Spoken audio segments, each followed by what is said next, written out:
아멘. 우리 같이 말씀 나누겠습니다. 오늘 나눌 말씀은요. 요한복음 6장 1절에서 10절까지의 말씀입니다.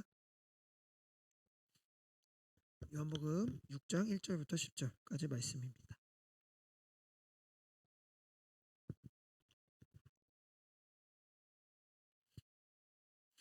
한 절씩 교독하겠습니다. 요한복음 6장 1절부터 10절 말씀. 그 후에 예수께서 디베라의 갈릴리 바다 건너편으로 가시매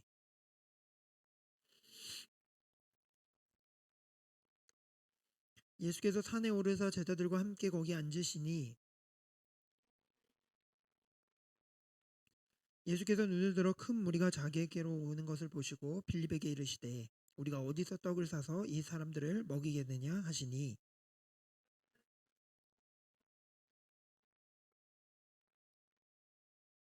빌립이 대답하되 각 사람으로 조금씩 받게 할지라도 200데나리온의 떡이 부족하리이다.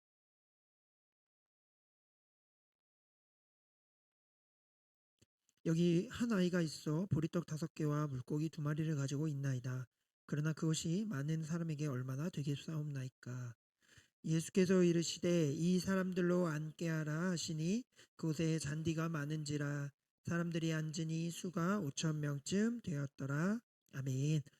오늘도 예배 가운데 나오신 모든 청년 예배자 여러분들 환영합니다. 우리 옆 사람과 인사합시다. 샬롬.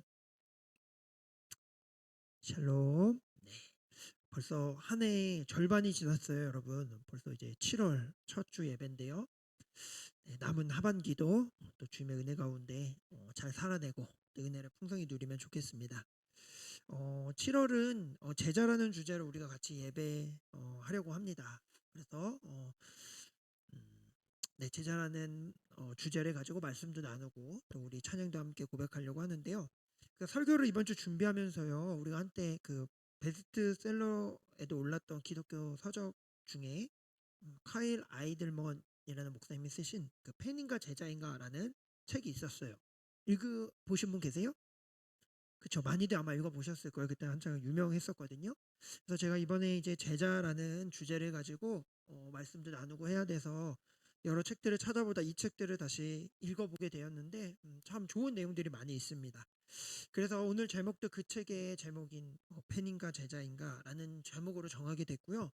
그리고 앞으로의 설교도 이 책의 그 각 챕터마다 나오는 제목들을 따와도 좋겠다라는 생각이 들었습니다.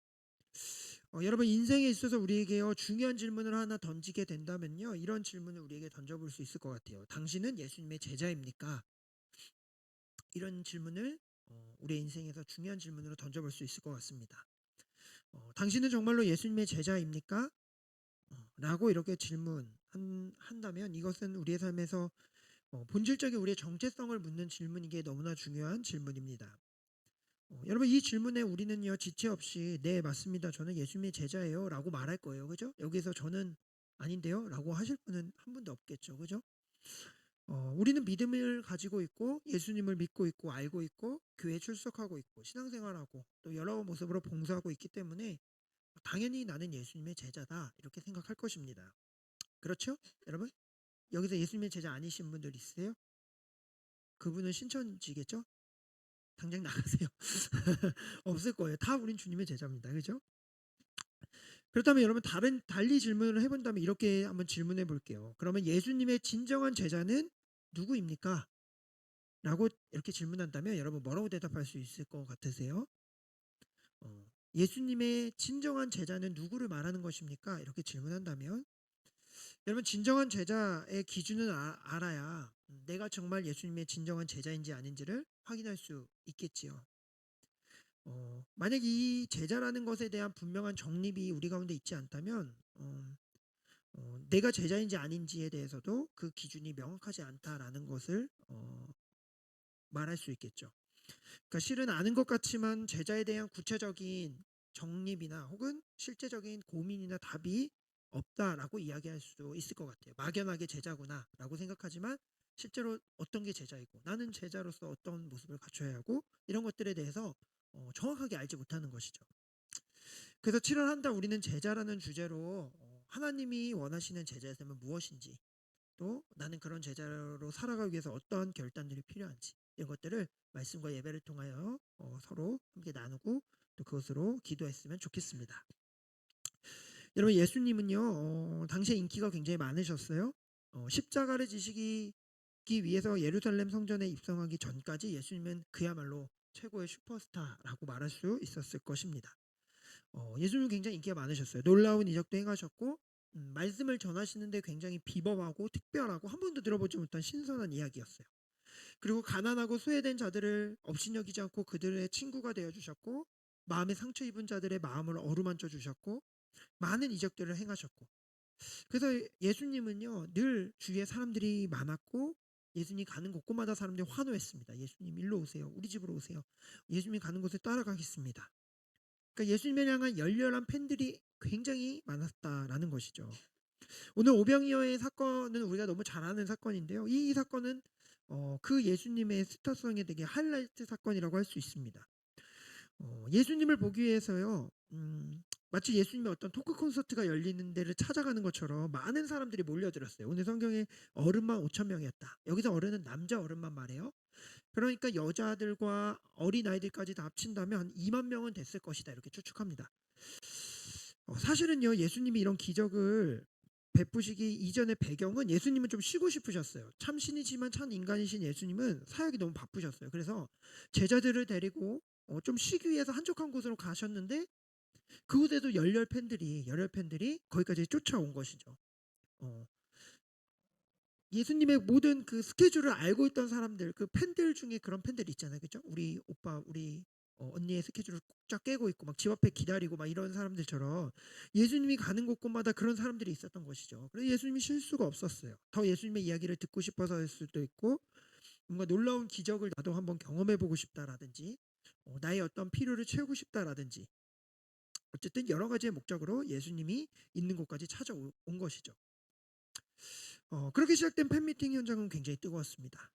예수님의 말씀을 듣는 그 시간이요 너무나 재밌고 너무나 새롭고 너무나 좋았던 것 같아요. 사람들이 시간 가는 줄을 몰라요. 어, 여러분들 콘서트 가본 적 있으시죠? 네, 콘서트 막 썰을 제가 들어보니까 스탠딩으로 3시간 넘게 있는다면서요.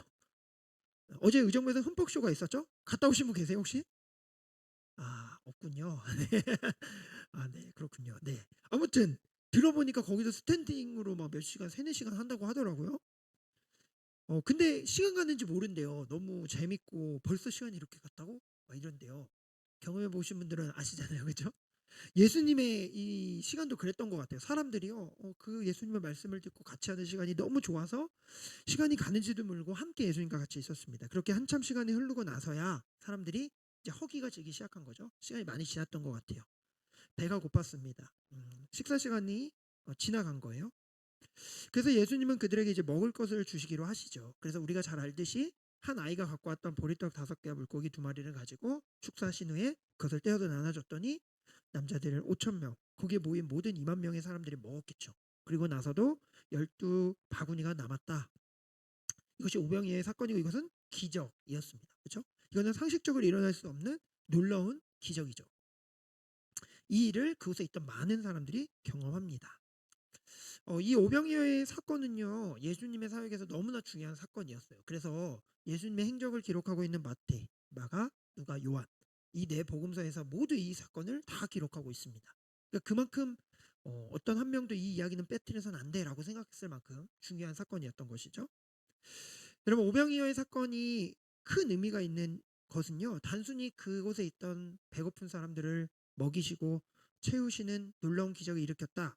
이것이 이것 때문에 중요한 사건이 아니죠. 더 깊은 의미가 있잖아요. 그렇죠? 단순히 그 사람들의 그곳에 모였던 사람들의 배를 채우기 위함이 아니고 이 기적을 통해서 예수님은 친히 하늘에서 내려오는 만나이신 그 예수님이 죄로 인해서 늘 허기질 수밖에 없는 그 인간들에게 영원한 생명으로 영원한 떡으로 스스로를 그들에게 채우시기 위한 십자가의 사역을 예표하는 사건이었어요. 그러니까 예수님이 그리스도이시고 구원자이심을 하늘에서 내려온 진정한 생명의 만나의 떡이 예수님이심을 실제로 사람들이 경험하고 볼 수 있도록 해주신 사건이 오병이어의 사건이었던 것이죠. 그래서 이런 영적인 깊은 메시지가 있기 때문에 이 사건을 사복음서에서 다 기록하고 있습니다. 그리고 우리도 너무나 잘 알고 있죠. 이 사건에 대해서. 그런데 여러분 오늘 말씀에서 우리가 좀 지켜볼 부분은요. 요한은 조금 특별하게 이 사건을 기록하고 있다라는 거예요. 다른 복음서들과 동일한 사건을 이야기하는데요. 요한에서는 다른 복음서에서는 발견할 수 없는 부분들이 있어요. 그 사건은 무엇인가 하면 그 사건에서 뭐가 특별한가 하면 예수님의 제자들이 여기에 등장해요. 다른 사건에서는 예수님의 사역만을 말하는데 여기선 예수님의 제자과 얘기하신 부분들이 등장합니다. 오늘 말씀 우리가 읽었는데요. 예수님의 제자 빌립이 등장하죠. 예수님이 빌립을 부르세요. 그리고 그에게 물어보십니다. 5절의 말씀이에요. 오늘 5절 말씀 같이 한번 읽어보겠습니다. 시작.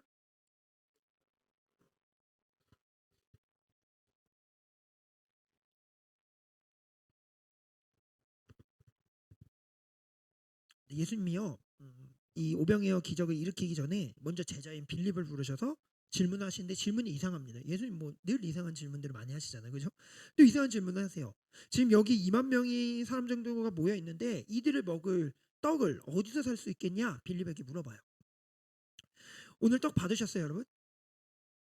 네, 받으신 분도 있고 웬떡 이 맥주 감사주일이라 교회에서 떡을 준비했거든요. 네, 여러분들도 네, 갈 때 사무실에서 가져가셔도 되는데 어쨌든 떡을 교회에서 500개를 준비했어요, 오늘. 그런데 한 주간 이 떡을 교육자실에서 전화해 가지고 언제 몇백 개, 금액은 얼마고 뭐 이렇게 준비하는 시간들이 필요했어요. 그리고 비용도 적지 않은 비용이 지불됐겠죠? 이렇게 500개의 떡을 준비하는데도 시간과 비용이 필요한데 지금 2만 명의 사람들이 먹을 떡을 구한다. 그리고 이것을 어디서 지금 구할 수 있냐? 빌립에게 물어보시는 예수님이에요. 빌립에게 굉장히 당황스럽고 난감한 질문을 던지고 계시는 거죠. 그렇죠? 갑자기 2만 명을 먹을 떡을 어디서 살 수 있겠니? 빌립아 이렇게 물어봤어요. 빌립은요 이렇게 대답해요. 오늘 7절 말씀에 우리 같이 한번 읽어볼게요. 시작.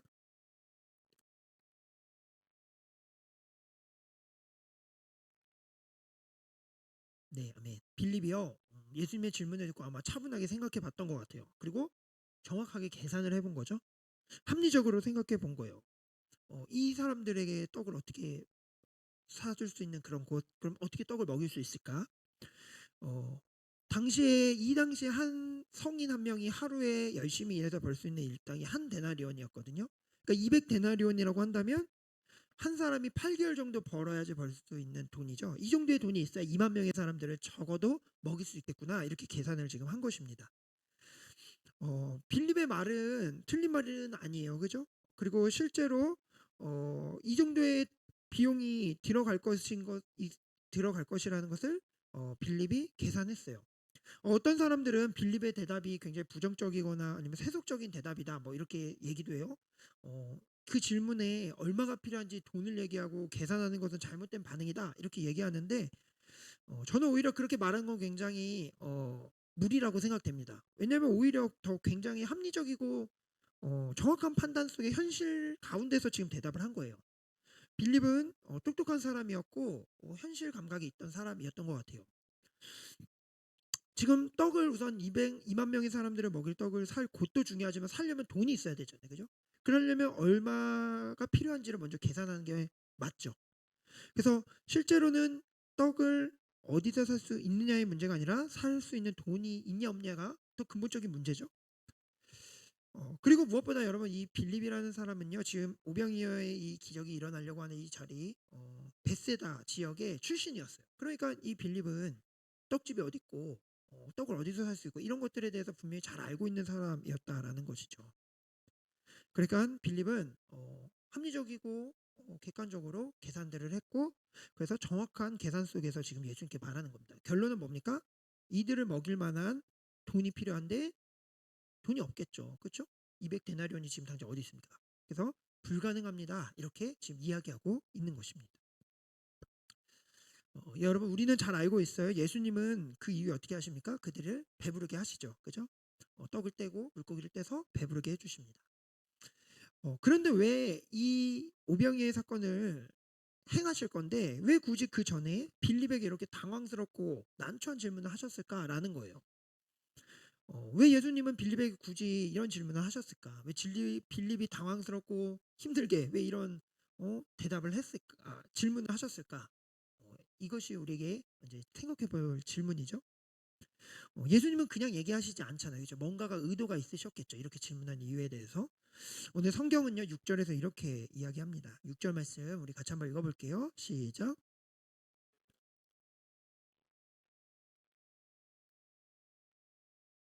네, 아멘. 예수님은요 이미 오병이어의 기적을 행하실 것을 스스로 알고 계셨어요. 이렇게 행하실 것을 계획이 있으셨어요. 그런데 그럼에도 불구하고 빌립에게 이런 질문을 던진 이유에 대해서 시험하셨다. 이렇게 성경이 기록하고 있죠. 여러분 여기서 시험은요 그 어떤 것을 잘하나 못하나 정답을 맞추나 못 맞추나 이런 것을 확인하기 위한 시험이 아닙니다. 여기서 말하는 시험은요 오히려 어떻게 반응하는지를 보고 싶으셔서 하는 그런 어떤 시험이라고 말할 수 있어요. 그러니까 빌립이 어떠한 모습으로 반응하는지를 기대하면서 하는 질문이었다라고 하는 것이 더 맞겠죠. 그래서 여러분 우리말 성경이라고 좀 더 쉽게 번역한 성경에서는 이렇게 번역하고 있는데 이렇게 써 있어요. 제가 한번 읽어볼게요. 예수께서는 빌립이 어떻게 하나 보시려고 이렇게 질문하신 것일 뿐 사실 자기가 하실 일을 미리 알고 계셨습니다. 이렇게 기록하고 있습니다. 빌립이 잘하나 못하나 판단하기 위해서가 아니라요. 빌립에게 무언가를 기대하면서 이런 얘기를 지금 했다라는 것이죠. 어떤 것을 기대했을까요? 빌립이 어떤 대답을 하게 예수님이 원하셨을까? 이 사람들에게 먹일 떡을 어디서 살 수 있겠냐라고 물어봤을 때 빌립이 예수님 주님 계시는데 주님은 능치 못할 일이 없으신 분입니다. 뭐 이런 대답을 듣기를 원하셨을까? 주님은 돌도 떡으로 만드실 수 있습니다. 뭐 이런 거 아니면 제가 어떻게든 이 지역 제가 아니까 열정적으로 제가 다 돌아봐서 어떻게든 2만 명이 먹을 수 있는 떡을 구해오겠습니다. 이런 결단을 주님 원하셨을까? 주님 무엇을 원하셔서 이런 질문을 하셨을까요? 최근에 제가 이제 아내랑 저녁 준비를 같이 이제 저녁 먹을 것을 준비하는데요. 이제 아이를 재우고 저녁에 살도 안 찌고 맛있는 회를 먹자 이렇게 우리가 결정을 한 거예요. 부담과 우리에게 양심상 찔리지 않도록 칼로리가 적은 회를 먹자. 그래서 코스트코에 가가지고 회를 사서 오늘은 이것을 먹자. 도화를 빨리 재우고 먹자 해서 도화가 빨리 잠들었고 우리는 이제 세팅하기 시작했습니다. 까고 막 하고 그러면서 이제 그 회랑 같이 먹을 묵은지를 준비했어요. 너무 장모님이 해주신 김치가 있는데 그걸 이제 묵은지로 먹자 해가지고 이제 그 김치 한 덩어리를 딱 꺼내가지고 제가 이제 물로 이걸 씻었어요. 양념을 이제 다 씻으면서 씻는데 문득 그런 생각이 드는 거예요. 이걸 씻고 있는데 갑작스러운 질문이 생각나서 아내한테 물어봤어요. 있잖아요 여보 그 외국인들이 우리가 이렇게 음식을 물에 씻어 먹는 걸 보면 좀 이상하게 생각하지 않을까요? 이런 그냥 질문이 생각이 난 거예요. 씻으면서 우리는 맛있는데 외국 사람들이 이걸 보면 뭐라 생각할까? 그때 아내가 뭐라고 했을까요? 아내가 이렇게 말했어요. 아니 전혀 이상하지 않을 것 같은데요? 이렇게 얘기하는 거예요. 그래서 제가 또 얘기했어요. 아니 근데 양념이 다 묻어있고 이게 완성되는 지금 음식인데 이걸 물로 다시 다 씻고 나서 먹는다고 하면 외국 사람들이 조금 이상하게 여기지 않을까? 좀 역하게 느끼거나 아니면은 왜 저렇게 먹지라고 생각하지 않을까요? 했더니 아내가 단 1초도 쉬지 않고 아니 전혀 안 그럴 것 같은데 그냥 음식이라 생각하겠죠 뭐 이렇게 얘기한 거예요. 그래서 아 하면서 물을 씻는데 제 기분이 조금 안 좋은 거예요. 마음이 약간 서운한 거예요. 그러니까 막 아 뭐야 이 정도는 아니었지만 뭐 기분이 유쾌하지가 않아요. 질문을 했는데 나도 뭐 큰 기대하고 질문한 건 아니었지만 유쾌하지가 않았어요. 그래서 씻으면서 아내가 말을 안 하니까 왜요? 이래서 아니 그냥 기분이 좀 유쾌하지가 않아요. 그래서 말했어요. 그러면서 뭐 그렇게 생각할 수 있겠네요. 맞아 맞아. 뭐 나는 그렇게 생각했는데 또 이렇게 생각할 수 있겠네요라고 그렇게 생각했어요라고 아내한테 말했어요. 그랬더니 아내가 좀 생각하더니 아 여보 그전에도 이런 에피소드들이 여러 번 있었거든요. 그래서 아 여보 내가 조금 공감해 줄 걸 그랬나 봐요. 아내가 이러는 거예요. 그래서 아니 뭐 공감까지는 아닌데 그래도 아니 뭐 동의하거나 안 하거나 좀 뭐 그냥 나랑 비슷한 생각이었으면 좋았을 것 같았어요라고 했더니 여보가 아내가 내가 너무 티스러웠죠 막 이러면서 내가 여보의 또 마음을 좀 더 공감해 보도록 노력할 거였더니 아니요 굳이 그렇게 안 하셔도 됩니다. 삐진 건 아니고 그냥 각자의 생각이 있으니까 굳이 안 그래도 돼요라고 말했더니 아내는 아니라고 좀 더 저의 마음에 공감해 보겠다고 저는 이거 삐질 일도 아니니까 나도 서운해하지 않겠다고 이렇게 서로 얘기하면서 이렇게 지나갔어요. 그래서 저는 이제 결혼 생활을 하면서 이해하고 있어요. 아내는 그런 성향이에요. 아내는 뭐 나쁘게 얘기하는 것이 아니고 아내는 굉장히 사실과 객관적인 걸 말하고 싶어 하고 저는 그냥 아무 생각 없이 말하고 그렇다는 말을 들으면 기분이 좋더라고요. 그렇지 않으면 뭔가 그렇구나. 좀 아쉽다. 요 정도? 처음에는 막 이랬는데 그런 문제가 아니잖아요. 그죠? 그래서 서로 그래. 그렇게 우리 맞춰가는 거야라고 얘기를 했죠. 이렇게 하면서 저녁에 이제 누워서 이제 아내랑 얘기하면서요. 아내가 몇 번 얘기하는 거야. 당신의 마음을 좀 내가 공감해 보도록 노력할게. 본인이 그거에 좀 많이 부족하다고 늘 생각한대요. 어떤 얘기를 했을 때 그래서 괜찮습니다. 그런 문제는 아니요라고 했는데 저도 곰곰이 생각해 봤어요. 제가 왜 이런 질문을 했을까? 정말 외국인이 어떻게 생각하는지가 궁금해서 제가 질문한 게 아니거든요. 제가 궁금한 그 정도는 한 5% 정도? 100%에서 100%에서 그냥 기분 좋게 식사 준비를 하면서 아내에게 내 생각을 물어봤을 때 아내도 그냥 나랑 동일하고 비슷한 생각을 하면 좋겠다. 공감 막 깊은 공감은 아니더라도 같은 마음이면 좋겠다라는 생각으로 질문을 했던 것 같아요. 그러니까 답을 원해서가 아니라 내 생각과 내 마음을 이 친밀한 사람과 함께 나누고 싶었던 거죠. 저는 가볍게. 아내가 무조건 잘못한 것도 아닙니다. 서운할 일도 아니에요. 근데 저의 질문의 의도는 그랬다라는 것입니다. 저를 굉장히 좁은 사람으로 봐오지 말아주세요. 제가 굉장히 엄청 F로 봐오지 말아주세요. 알죠? 네, 아무튼 그랬다는 것입니다. 근데 여러분 오늘 설교를 준비하면서요. 예수님이 기적을 행하시기 전에 빌립에게 이 질문을 던지셨던 그 의도를 분명하게 확인하게 됐어요. 여러분 예수님이요 빌립에게 원했던 답은요. 어떤 대단한 믿음의 선포, 제가 어떻게든 떡을 만들어 오겠습니다. 아니면 예수님은 진짜 떡을 바꾸실 수 있는 분입니다. 라는 어떤 정답과 어떤 분명한 선포와 결단과 노력을 기대하면서 하신 이야기가 아니었어요. 예수님이 기대하셨던 것은요. 예수님의 마음이었을 것이에요. 예수님이 지금 가지고 계시는 마음과 예수님의 그 어떤 그 마음을 제자들과 공유하고 싶으셨던 것이죠. 그곳에 앉아 있는 수많은 사람들을 향한 예수님의 그 극률한 마음, 불쌍히 여기는 마음을 그 제자들과 나누고 싶으셨던 거예요. 여러분 많은 무리들은요 예수님을 계속해서 쫓아다녔어요. 표적을 보기 위해서 쫓아다녔어요. 어떤 사람은 내가 치료받기 위해서 예수님이 가는 곳곳마다 쫓아다녔어요. 또 어떤 이들은 신선하고 굉장히 유익하고 뭔가 내 삶에 동기부여를 주는 좋은 가르침을 주는 좋은 사람인 것 같아서 그 만족감에 계속 따라다녔습니다. 또 어떤 사람들은 기적을 베푸시는 그 예수님의 기적을 한번 눈으로 경험하고 싶어서 따라다녔어요. 저마다 각자의 필요와 만족을 위해서 예수님을 열정적으로 따라다니고 그 예수님을 너무나 열정적으로 환호했어요. 심지어 굶어가면서까지 그렇게 팬심을 가득 가지고 열광적으로 예수님 주위를 쫓아다녔습니다. 근데 주님은요 그들을 바라보면서 늘 마음이 극률한 마음이 있으셨어요.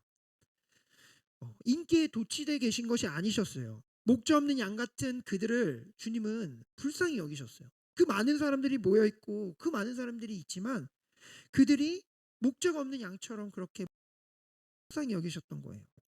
로마의 폭정에서 이스라엘을 구원해 줄 그 왕, 인간 왕을 기다리면서 억압과 착취 속에 가난 속에 진리가 아닌 것을 쫓아 살아가는 그들을 주님은 불쌍히 여기셨습니다. 지금도 예수님이 곁에 계시는데도 내 단순히 지금 내 배고픔과 내 자신의 필요를 채워줄 인간 왕 정도로 생각하는 그들의 그런 무지와 연약함을 긍휼히 여기셨던 거예요. 잠깐 배부르고 질병에 잠깐 낫는 것으로 만족해야 할 그들을 영원히 해결할 수 없는 죽음의 고통 가운데 있지만 그것을 인지하지 못하는 그들의 삶을 예수님은 긍휼히 여기셨어요. 그래서 주님은 이 땅에 오셨고 그들에게 영원히 줄이지 않는 영원한 떡이 되주시기로 결정하셨죠. 그리고 이제 오병이어 사건 이후에 십자가의 길로 걸어가실 것입니다. 많은 팬들로 둘러싸여 있는 화려한 삶 같으나 실은 예수님은 외로운 싸움을 하고 계셨어요. 이들의 만족을 채워줄 수는 있지만 진정한 생명을 주기 위해서 온 이 십자가의 놀라운 구원의 사역을 알지 못하는 이들을 많은 팬들은 모였지만 진짜 그 마음을 공유할 사람이 한 명도 없는 외로운 삶을 예수님은 걸어가고 계셨어요. 그 가운데 예수님은요 예수님의 마음을 함께하고 싶으셨던 거죠. 누구와? 제자들과 함께. 빌립에게 한 이 질문은요. 그래서 예수님의 그 마음을 공유하기 원하는 예수님의 마음을 닮은 질문이셨습니다. 예수님의 이 질문을 통해 빌립이 예수님의 마음을 알기를 원했던 것이죠. 여러분 제자와 팬의 가장 큰 차이가 있다면 무엇인가 하면 제자는 더 깊은 차원의 알미 있다라는 거. 친밀하게 그 사람을 제대로 아는 사람이 제자인 것이죠. 여러분, 팬은요 열광합니다. 그리고 환호하고 그 대상을 잘 알고 있어요. 좋아하는 연예인의 팬클럽에 가보면요, 그 연예인에 대한 많은 정보들을 그 팬들은 알고 있어요. 그 연예인이 태어난 날, 그 연예인이 좋아하는 음식, 취미, 특기, 그가 자주 가는 카페, 그가 한 달의 스케줄 일정, 팬들은 다 꿰고 있습니다. 너무나 잘 알아요. 그 연예인에 관해서는 누구보다 잘 알지만, 그런데 누군가가 너 그 연예인 알아? 라고 물어보면 뭐라고 대답합니까? 지식으로는 알겠죠. 근데 너 그 연예인 알아? 라고 물어보면 나 좋아해 이렇게 얘기하겠죠. 그 연예인 좋아해. 그 연예인 나 몰라. 난 그냥 좋아해 그 연예인을. 이렇게 얘기하겠죠. 근데 여러분, 어느 날 길을 가다가요, 유진 자매가 지나갔어요. 어떤 사람이 저한테 물어봐요. 유진 자매 잘 알아요? 하면 저가 뭐라고 말할까요? 유진 자매? 이러면 안 되죠. 그죠? 유진 자매 잘 알죠 저는. 이렇게 말할 거예요. 저는 유진 자매가 몇 날 며칠 몇 시에 태어났는지 정확히 모르고, 유진 자매의 취미와 특기가 뭔지를 정확하게 알지 못하고, 유진 자매가 자주 가는 카페는 얼마 전에 알게 됐어요. 스르르. 얼마 전에 알게 됐는데, 뭐 어쨌든 일정이 어떻게 되고 유진 자매가 뭘 좋아하는지 제가 정확하게 알지는 못한단 말이에요. 그러나 저는 유진 자매와 친밀한 교제를 누리고 있고, 주 안에서 서로 마음을 공유하고 있고, 그리고 저의 마음을 유진 자매에게 나눌 수 있고 유진 자매의 마음을 저에게 나눠주기 때문에 우리는 주 안에서 한 가족이기 때문에 유진 자매를 저는 알죠. 그죠? 지식적으로 다 알지는 못하지만 안다고 말할 수 있습니다. 여러분, 팬은요 예수님에 관해서는 알지만 예수님을 친밀하게 그분의 마음까지는 알지 못해요.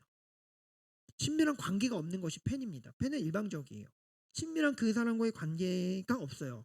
단순히 좋아하는 것이죠. 머리로 알고 있는 거예요.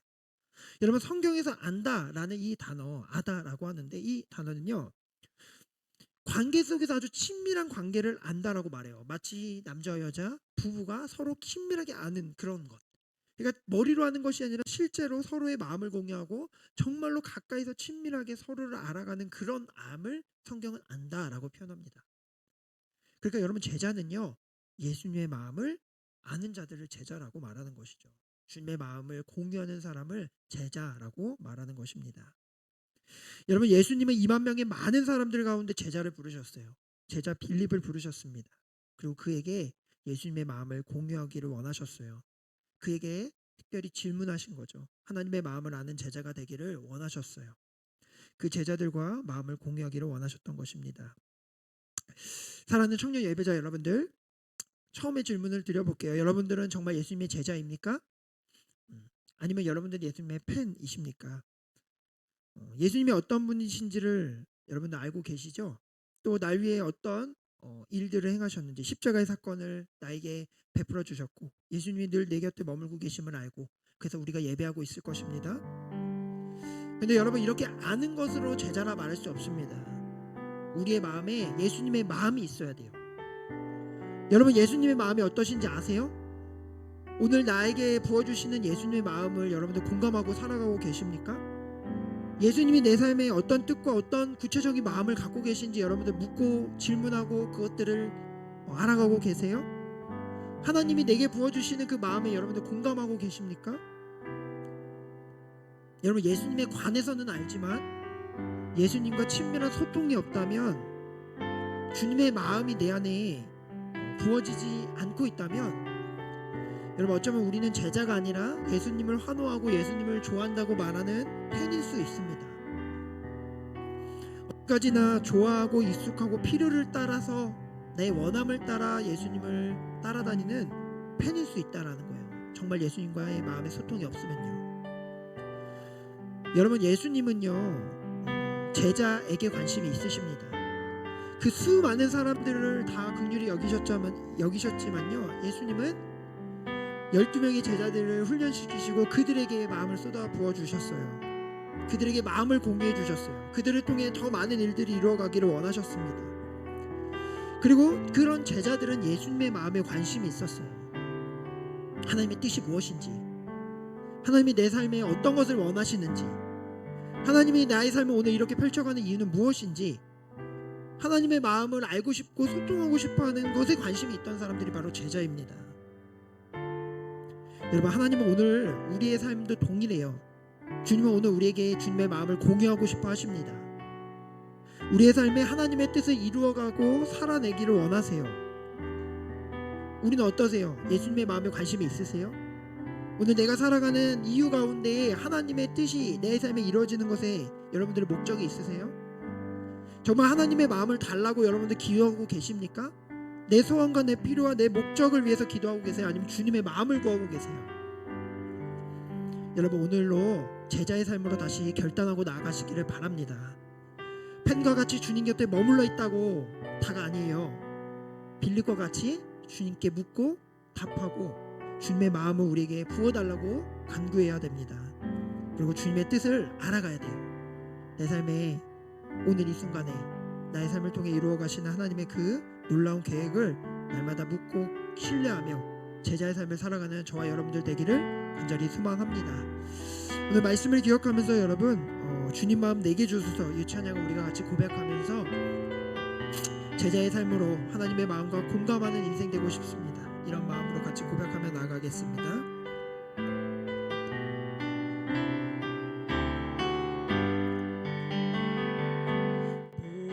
보소서 주님, 나의 마음을 선한 것 하나 없습니다. 그러나 내 모든 것 주께 드립니다. 사랑으로 안으시고 날 새롭게 하소서. 보소서 주님, 보소서 주님, 나의 마음을 선한 것 하나 없습니다. 그러나 내 모든 것 주께 드립니다. 사랑으로 안으시고 나 새롭게 하소서. 주님 마음 내게 주소서. 내 아버지 주님 마음 내게 주소서. 나를 향하신 주님의 뜻이 이루어지도록 주님 마음 내게 주소서. 우리 다시 한번 고백합시다. 보소서 주님, 보소서 주님, 나의 마음은 선한 것 하나 없습니다. 선한 것 하나 없습니다. 그러나 내 모든 것 주께 드립니다. 사랑으로 안으시고 나 새롭게 하소서. 주님 마음 내게 주소서. 주님 마음 내게 주소서. 내 아버지 주님 마음 내게 주소서. 나를 향하신 주님의 뜻이 이루어지도록 주님 마음 내게 주소서. 내게 사랑을 가르치소서. 내게 사랑을 가르치소서. 당신의 마음으로 용서하게 하소서.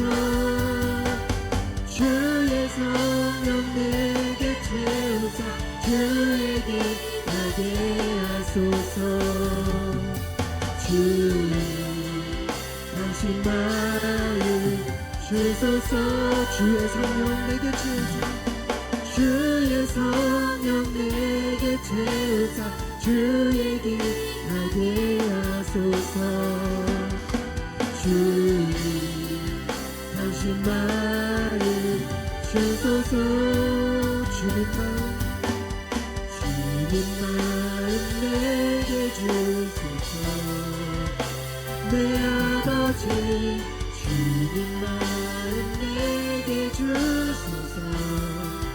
나를 향하신 주님의 뜻이 이루어지도록 주님 마음 내게 주소서. 주님 마음 내게 주소서. 주님 마음 내게 주소서. 내 아버지 주님 마음 내게 주소서. 나를 향하신 주님의 뜻이 이루어지도록 주님 마음 내게 주소서. 여러분, 이 시간 우리 말씀 기억하며 같이 기도하겠습니다. 여러분, 우리는 제자입니까? 팬입니까? 예수님의 그 오병이어의 놀라운 기적을 경험한다는 것은 너무나 놀랍고 소중한 일입니다. 그러나 우리가 그 가운데 2만 명의 나의 필요와 나의 생각과 나의 어떠한 것 때문에 모여있는 자리에 내가 있는지, 아니면 정말 가까운 자리에 제자처럼 예수님 곁에서 예수님의 마음을 아는 자로 내가 서 있는지 우리의 삶을 돌아보면 좋겠습니다. 예수님에 대해서 아는 것으로 제자라 말할 수 없습니다. 정말 예수님의 제자는 주님의 마음을 아는 자입니다. 또 주님의 마음을 구하는 자입니다. 하나님의 뜻이 내 삶에 이루어지기를 간절히 바라는 자입니다. 여러분, 하나님의 마음에 공감하고 싶으시죠? 하나님의 마음을 알고 싶으시죠? 주님께 물어보아야 합니다.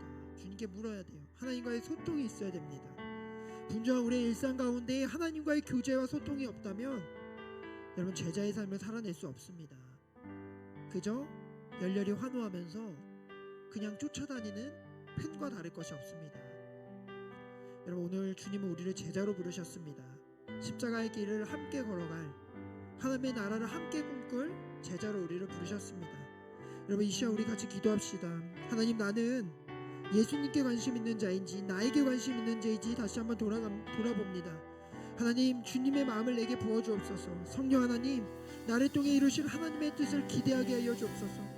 주님께 주님의 마음을 달라고 내 삶의 형편과 상황 속에 주님의 뜻이 무엇인지를 구하는 인생 되게 하여 주옵소서. 하나님과 마음을 소통하는 인생 되고 싶습니다. 하나님, 정답인지 아닌지가 아니라 하나님의 마음과 공유하는 인생 되고 싶습니다. 하나님, 나를 제자로 부르셨습니다. 제자다운 삶을 살아갈 수 있도록 한 주간 나의 펼쳐진 삶 가운데 하나님의 뜻을 구하고 하나님의 마음을 이해하며 사랑으로, 용서로 성령의 아름다운 열매들을 맺어가는 인생 되게 하여 주옵소서라고 우리 이 시간 말씀을 기억하며 함께 주님의 마음을 부어달라고 기도하며 나아갑시다. 같이 기도하겠습니다.